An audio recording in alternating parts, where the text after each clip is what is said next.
Here is the Supercorder. It's got a porcelain beak. It has a hole up here that you cover with your lip. It changes the tuning a bit. That lets you play it loudly or softly and makes an interesting vibrato.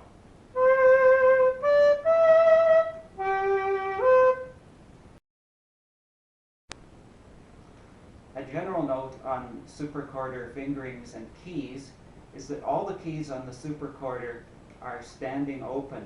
There are no keys that you press to open them. You only close keys when you press them, and that means that every time you press a key, you're lowering the pitch rather than raising it. And that makes the Supercorder fingerings the easiest to play and the most intuitive of any woodwind instrument. Now the Supercorder fingerings have been designed so that it's an easy transition between any two notes. So here's a nice chromatic F scale.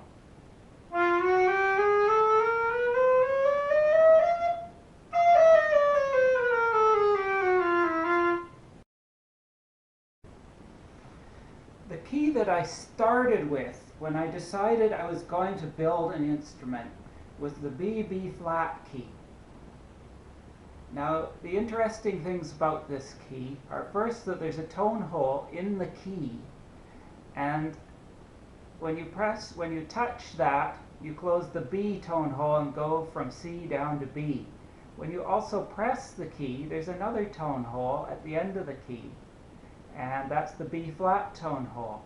Both of those are in the correct position to make them as loud and strong as possible and the same tuning in both octaves. And so you get a very easy fingering system where you just use this finger for both B and B flat.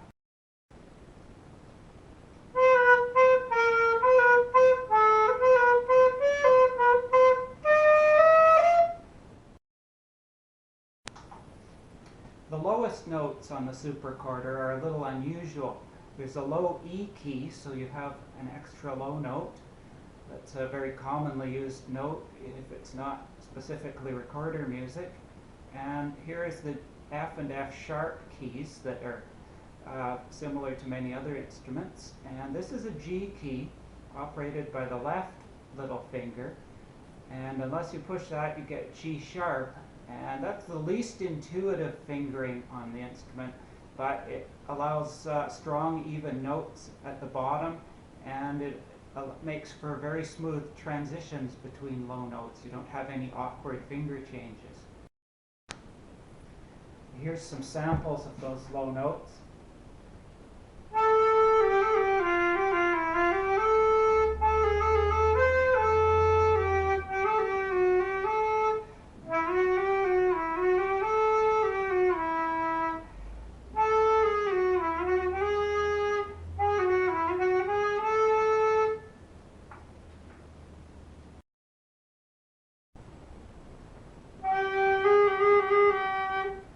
Now the G key on the Supercorder is acoustically the same as the same key on the flute, except that on the flute, the player moves his little finger of the right hand up and holds it open for all the notes above, whereas on the recorder, I've chosen to do it the opposite way around, where you press it for low G and the notes below that.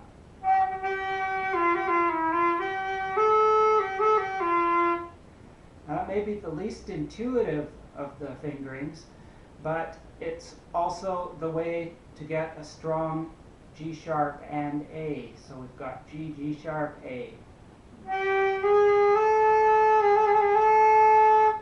That A just has a resonance to it that you just don't find on other recorders. Now here's the regular scale. The keys, you see the regular F and F sharp keys, just the same way as on many recorders. There's a similar pair that's for low G and E, and so all four of these lowest notes have a key on them, and the lowest note, normal note, is E. So the F is and you can get E.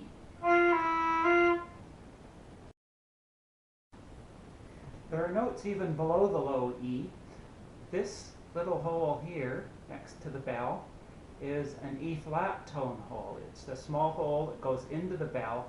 So if you cover the bell, you get a semitone lower because you've got the small hole instead of the large bell hole.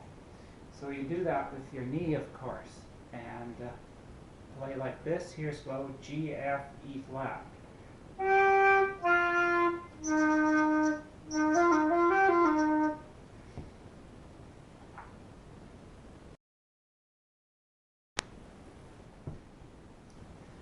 And to go even below E flat, you can go down to the D of the voice flute by putting in this little pipe that makes this hole longer. So now you've got an instrument that's effectively this long, and it's a small bowl and it's long, so the note's quite weak, but you've got that low D for playing Celtic music. Here's the G, F, E, D.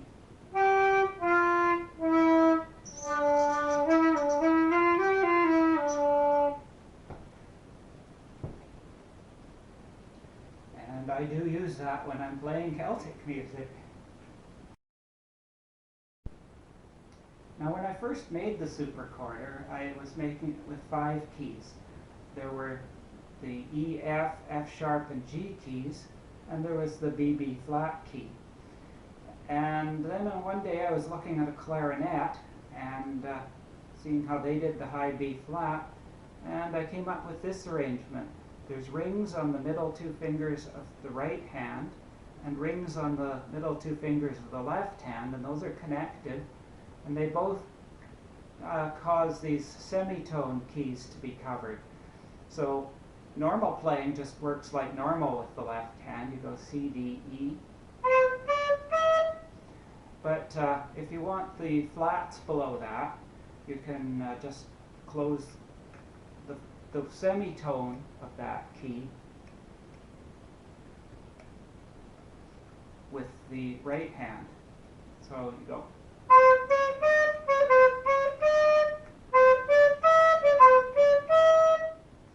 And I find that now with all the keys, I consider the instrument fully keyed. There's no more awkwardness in any key. I can play along with guitars in E or A flat or whatever is going, and just tootle right along. It all works. So here's a little passage played the same in the upper register as the lower register.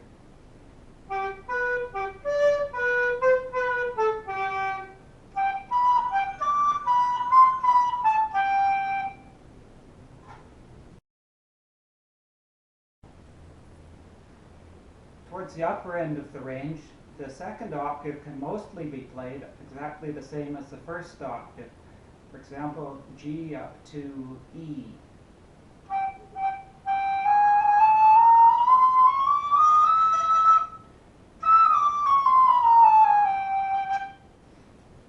And I don't usually use that G, but there it is. It's an extra. It's very good for trill.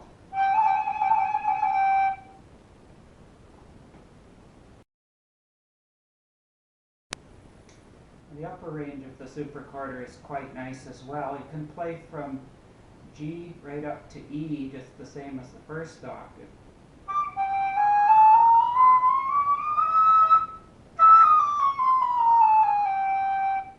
Although I tend to prefer the E played a little differently, and it's actually first finger plus the 3 fingers of the right hand. And the reason for that is if you're playing louder, this one tends not to sound. That's doing all right. F can be same as usual, or these 2 fingers, first and third. And F sharp can be 1 and 3 of the left and a light touch with this one. Or it can be these 3 all pressed G. And G sharp is the same as G, except you put these two fingers down. The fingerings just get stranger as you go up the scale. Of course, as you go up into the third octave, the fingerings get more and more interesting. And G sharp is the same as G, but you add the second and third finger of the right hand. And A, you play with the first finger of the left hand and the same two as the G on the right hand. And B flat, B, or alternatively 1, 3, and a light touch on 4 and 1 key on 7. And C, we have a light touch on 4 and 6.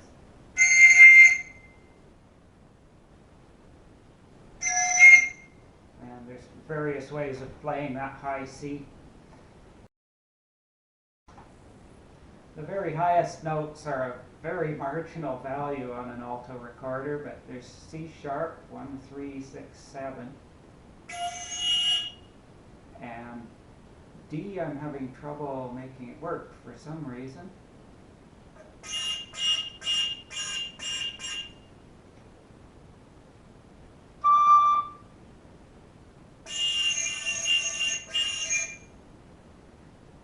I heard it there at the end. E is easier.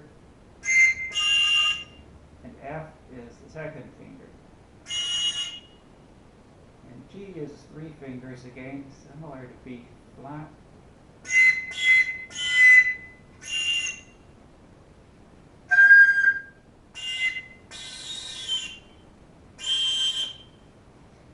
That's pretty scary. Okay, there it is, the Supercorder straight flute. I created them in September 2003 to the end of 2006. Made and sold a very few. I'm a great inventor, but not much of a businessman.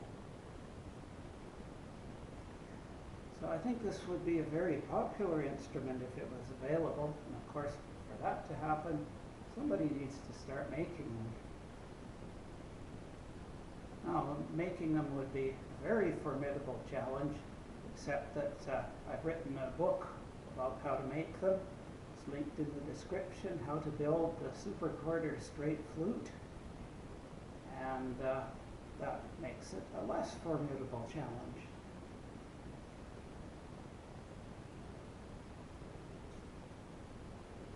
You know, the other woodwinds got updated and improved in the 1800s. They got keys added to them, they were made louder. And that never happened with any duct flutes. And I think the reason is because the duct flute, its pitch depended on how loud you played it. So it was very difficult to play with other instruments. You had to play a certain loudness and couldn't fade off on the endings, and so it all. I think people just decided it wasn't worth trying to make it any better. So with the Supercorder straight flute, I made the little tuning port that you close or open with your lip, which makes it very easy to tune, and solve that problem. I'm speaking from notes here, you might guess that. If only I could read my scrawly handwriting. Yeah, I think there's a business or even a career here for someone or even multiple people to start building these, because, like I say, if they were available, I'm pretty sure they'd be a really popular instrument. So yeah, if you're mechanically inclined and you like woodwinds, of course. I started, I thought I could never build anything like that, but over the period that I was making them, I did, in fact, get pretty good at it. So thank you for watching and have a nice day.